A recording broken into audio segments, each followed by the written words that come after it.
Dans cette édition, on évoquera la promesse d'aide du Japon à l'Afrique, 7 000 milliards de francs CFA. Une annonce faite aujourd'hui par le Premier ministre japonais à l'ouverture de la TICAD 5. Dans cette édition, la compétitivité des producteurs de cacao renforcée dans le cadre d'un projet d'entrepreneuriat agricole et la construction des barrages hydroélectriques sur le Nil par l'Éthiopie qui suscite de vives réactions en Égypte. Mesdames et messieurs, bonsoir, 19h30. Bienvenue dans cette édition. Pour commencer, direction Yokohama au Japon où se déroule depuis ce matin la 5e édition de la conférence internationale de Tokyo pour le développement de l'Afrique.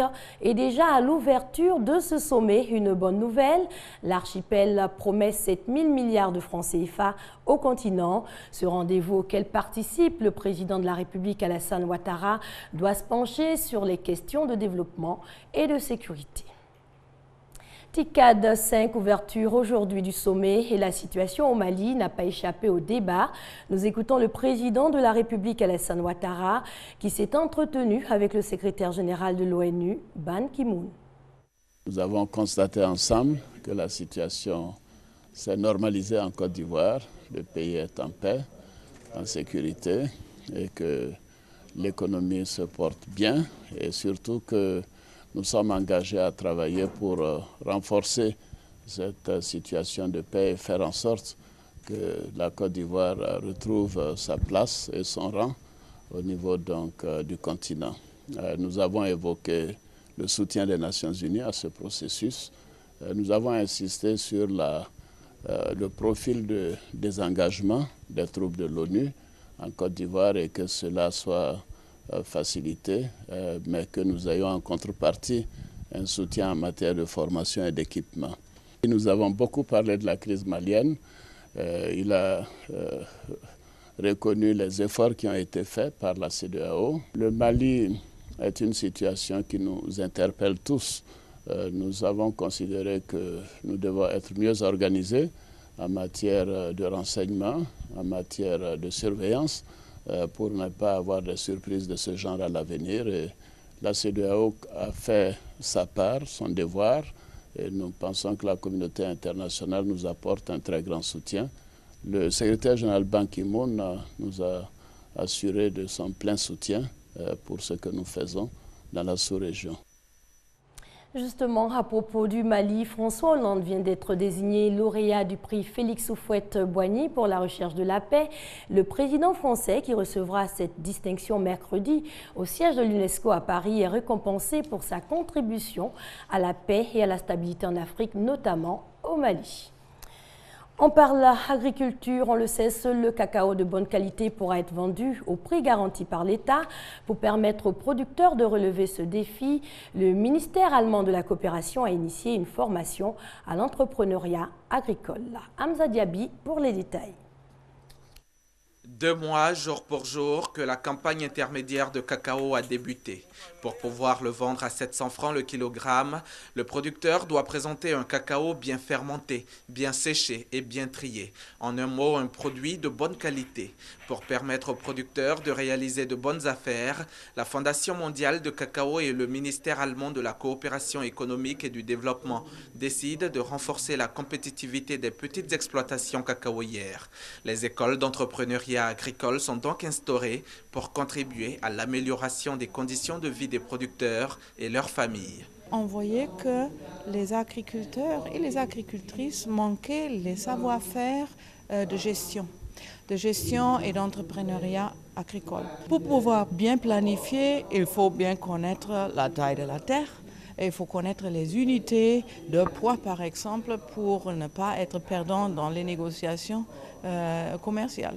Une formation qui s'est faite avec l'appui et la coopération de l'ANADER, l'Agence nationale d'appui au développement rural. L'étude qui a été réalisée par la WCF montre que cette formation a un impact sur les revenus des producteurs, puisqu'on apprend aux producteurs à gérer ses revenus, les revenus de son exploitation, à faire un plan de financement On leur montre aussi l'intérêt d'appliquer les bonnes pratiques. Les activités du projet couvrent les régions du Sud, du Sud-Ouest, du Centre-Ouest et de l'Est de la Côte d'Ivoire. À ce jour, 33 000 producteurs de cacao ont été formés à l'entrepreneuriat agricole. Amélioration du système éducatif, les cadres de 13 pays de l'Afrique de l'Ouest se sont réunis à Abidjan. L'objectif était de réfléchir sur les mécanismes de gestion en vue de former davantage d'enseignants. Juliette Ouya. 25 acteurs du système éducatif des 15 pays membres de la CEDEAO formés sur la gestion des institutions de formation des enseignants et des facultés d'éducation. Au programme, 4 modules, notamment sur l'administration financière et la gestion du personnel académique des institutions de formation des enseignants. L'atelier a consisté à la fois en des connaissances à des données théoriques, mais également des données pratiques, des difficultés auxquelles les gestionnaires d'établissements sont confrontés au quotidien, qu'il s'agisse de difficultés d'ordre institutionnel, de difficultés d'ordre matériel, d'ordre financier. 4 jours de formation pour permettre, entre autres, aux participants à ce séminaire de mieux gérer les maigres ressources mises souvent à leur disposition.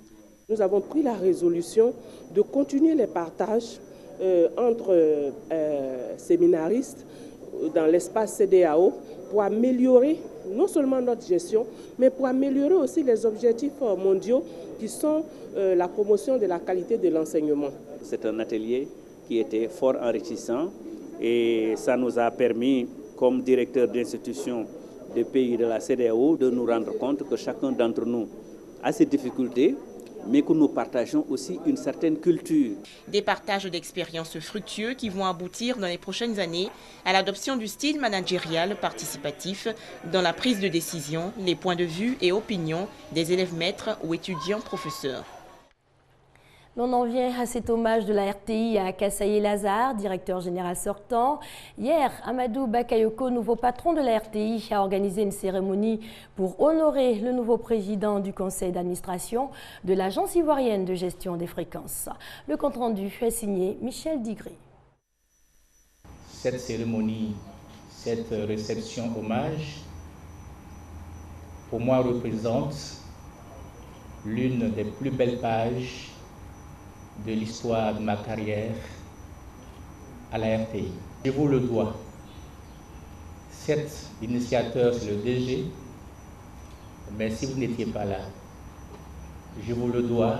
Je vous remercie du plus profond de mon cœur. 30 années au service de la radiodiffusion-télévision ivoirienne, la page de la carrière professionnelle de Kassaye Lazare à la RTI se referme de la plus belle des manières par un hommage à un directeur général sortant, la première dans l'histoire de la Maison Bleue. Le personnel dont la voix a été portée par Yolande Kouadio a répondu massivement à ce au revoir. Vous nous aviez appris beaucoup. Nous sommes fiers de vous avoir eu comme chef.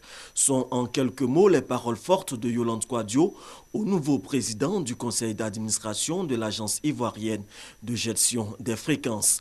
Le directeur général entrant, Amadou Bakayoko, a salué le parcours professionnel de son prédécesseur, marqué par une fidélité à la RTI. Ce ne sont pas 3 mois, ce ne sont pas 3 années, ce sont bien 30 ans consacrés au développement d'une même entreprise. Et à travers M. Kassaye Lazare, je tiens à remercier et féliciter l'ensemble des agents qui ont donné 20-30 ans de leur vie à cette entreprise. Donc s'il vous plaît, veuillez applaudir à travers le symbole de M. Kassaye Lazare cet engagement dans la durée qui est quelque chose que je respecte énormément. Le nouveau directeur général a promis rencontrer très prochainement l'ensemble du personnel afin de mieux affronter les défis du futur, dont le plus imminent est la libéralisation de l'espace audiovisuel. En sport, le champion d'Europe de boxe des super welters, Soro Abou, défendra son titre en septembre prochain. Le franco-ivoirien qui passe ses vacances en Côte d'Ivoire a offert du matériel à la Fédération ivoirienne de boxe. Sébastien Oignet. Soro Abou Michel est le nouveau champion d'Europe des super welters. Il est franco-ivoirien. Arrivé en Côte d'Ivoire pour les vacances, Soro Abou Michel veut rester collé à sa famille, celle de la boxe. Illustration, avec cette visite, au nouveau président de la Fédération ivoirienne de boxe, Wabi Spider. Soro Abou Michel est allé offrir du matériel à la Fédération ivoirienne de boxe. Objectif, aider les boxeurs ivoiriens. Moi, c'est une fierté de ramener ma participation à l'évolution de la boxe ivoirienne. Nous disons devant la nation, merci à Soro, parce que ce geste-là, il permet à des multitudes de jeunes ivoiriens de vraiment exprimer leur talent, d'accomplir leur destinée. Ce don est composé de 14 paires de gants, 10 protège-dents, 9 coquilles de protection, 10 bandes professionnelles et 5 bandes de couture entre les doigts. Qui jugera le fils Kadhafi Saïf al-Islam? Le bras de fer entre la CPI et la Libye se poursuit. La Cour pénale internationale qui a rappelé hier à la Libye son obligation de remettre le suspect à la Cour. La Cour pénale internationale veut juger Saïf el-Islam. Elle estime que les tribunaux libyens n'en ont pas les moyens. La justice internationale et Tripoli veulent tous les deux juger le fils de l'ancien dirigeant libyen. La Cour pénale internationale demande maintenant à la Libye de lui livrer le suspect poursuivi pour crime contre l'humanité commis lors du conflit de 2011. Le gouvernement libyen dit étudier la décision de la CPI. Et puis pour terminer ce journal, c'est la guerre de l'eau entre le Caire et Addis Abeba, la construction d'un barrage hydroélectrique au cœur de la querelle. L'Éthiopie qui, depuis mardi, a commencé à détourner le cours du Nil pour réaliser son projet. Ils ne sont qu'une poignée à protester au Caire devant l'ambassade d'Éthiopie, mais leur présence est révélatrice des tensions croissantes entre l'Égypte et l'Éthiopie. En jeu, la construction d'un barrage hydroélectrique sur le Nil par Addis Abeba. Le gouvernement égyptien craint de ne plus pouvoir disposer des eaux du fleuve dont le débit pourrait être modifié par le barrage qui s'annonce comme le plus puissant d'Afrique. Fin de cette édition. Bonne soirée sur RTI 2.